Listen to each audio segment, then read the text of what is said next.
ஈடுபாடு ஒன்றே வெற்றியை தரும். நாம் செய்யும் செயல்பாடுகள் தான் நம் வெற்றியை தீர்மானிக்கிறது.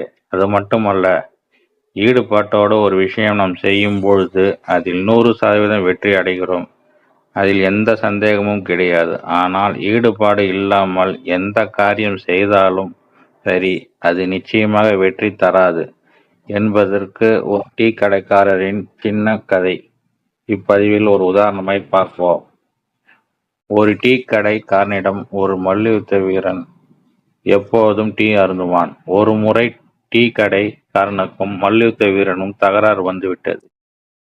கோபம் கொண்ட மல்யுத்த வீரன் டீ கடைக்காரனை மல்யுத்த சண்டைக்கு அழைத்தான்.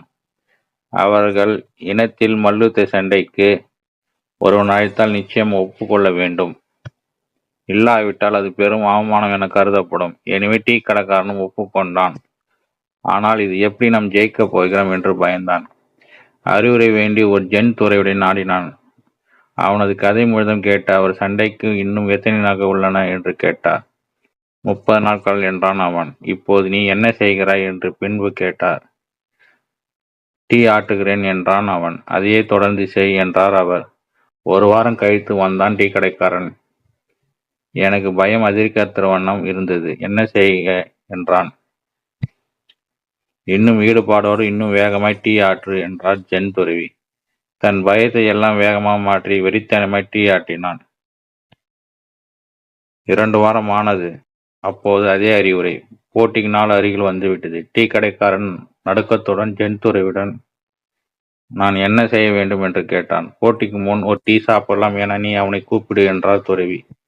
மல்யுத்த வீரன் குறிப்பிட்ட நாளன்று வந்து விட்டான். வா, முதலில் டீ சாப்பிடு என்றான் கடைக்காரன். சரி என்று அமர்ந்தான் வீரன். அவனது டீ ஆற்றும் வேகம் கண்டு மிரண்டு போய்விட்டான்.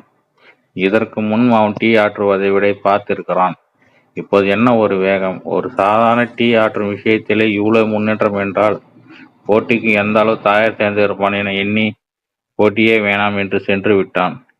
ஈடுபாடு ஒன்றே வெற்றி தரும். போட்டிகள் இல்லை என்றாலும்